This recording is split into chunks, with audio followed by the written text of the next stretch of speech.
Olha, tem diversas opiniões, estudos e não tem um consenso sobre o que significa liderança. Só que para mim, André, eu tenho uma visão muito particular do que significa liderança. Se eu puder cristalizar em uma palavra, em um conceito, liderar significa influenciar. Liderança significa influência.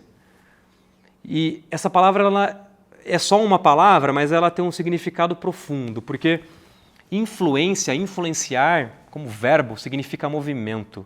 Significa você alocar uma energia num objeto, numa situação e transformar ou movê-la do ponto A para o ponto B. Então, liderar significa movimento também. E no meu contexto de liderança, no meu significado de liderança, isso exige que o ponto B seja melhor do que o ponto A. E todo esse movimento ele acontece dentro de um contexto. Liderança não acontece no vácuo. Como eu comentei das companhias, que elas têm que se adequar quando o ambiente regulatório, econômico, tecnológico muda, liderança também tem que se adequar. Inclusive, eu acredito que o fenômeno da liderança, o ato de liderar, talvez seja a ferramenta estratégica mais poderosa a dispor de qualquer gestor dentro de uma companhia. Porque dado que é uma ferramenta que é possível ser adaptada a, você pode utilizá-la em qualquer ambiente. E foi inclusive com esse entendimento, essas provocações e reflexões que me levaram a estudar de maneira profunda esse fenômeno, que foi inclusive o meu projeto do meu mestrado.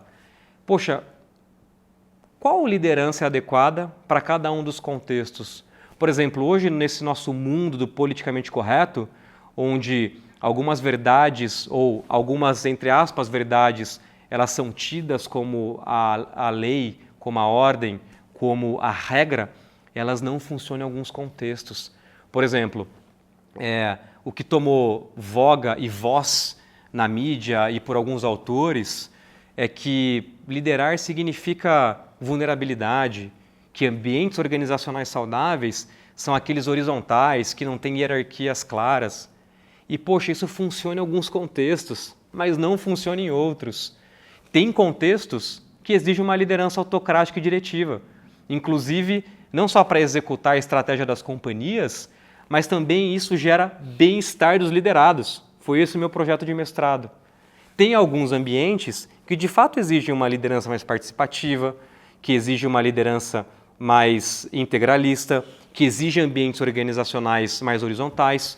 Por exemplo, no cenário de crise, onde você tem que dominar por completo as vias de comunicação e você tem que garantir que a comunicação ela seja uníssona, simétrica e no mesmo tom por todos os canais, não funciona um ambiente descentralizado de tomada de decisão. Tem que ser centralizado, autocrático e diretivo, hierárquico. Inclusive a gente percebe na própria natureza, eu como biólogo falo com propriedade, que a hierarquia é uma regra. Agora, as estratégias de ascensão na hierarquia é que mudam. A gente pode pegar exemplos de espécies sociais como os babuínos, eles são um pouco mais o que a gente chamaria de diretivos e autocráticos, que é o que a gente chama da estratégia da dominância. O alfa domina o beta e assim por diante. Agora, tem estratégias ainda no mundo animal de espécies sociais que é o prestígio. Então a gente vê, por exemplo, aquele líder de um grupo de elefantes que ascende na hierarquia é o que tem mais prestígio, que é aquele que aporta conhecimento onde tem um recurso natural, onde tem uma jazida d'água, e ele lidera a manada. Então perceba que no mundo animal e na natureza essa é a regra, no ser humano é a mesma coisa. Então tem ambientes organizacionais, ou melhor, tem situações estratégicas que demandam inovação. Como que você inova? Através de hierarquia, comando e controle, diretivo, concentração de tomada de decisão? Não. Você inova através de uma estratégia de um ambiente mais plástico, mais orgânico e uma liderança mais participativa e democrática. Como que você responde à crise? Com democracia? Não. A gente responde à crise com hierarquia, com comando e controle e assim por diante.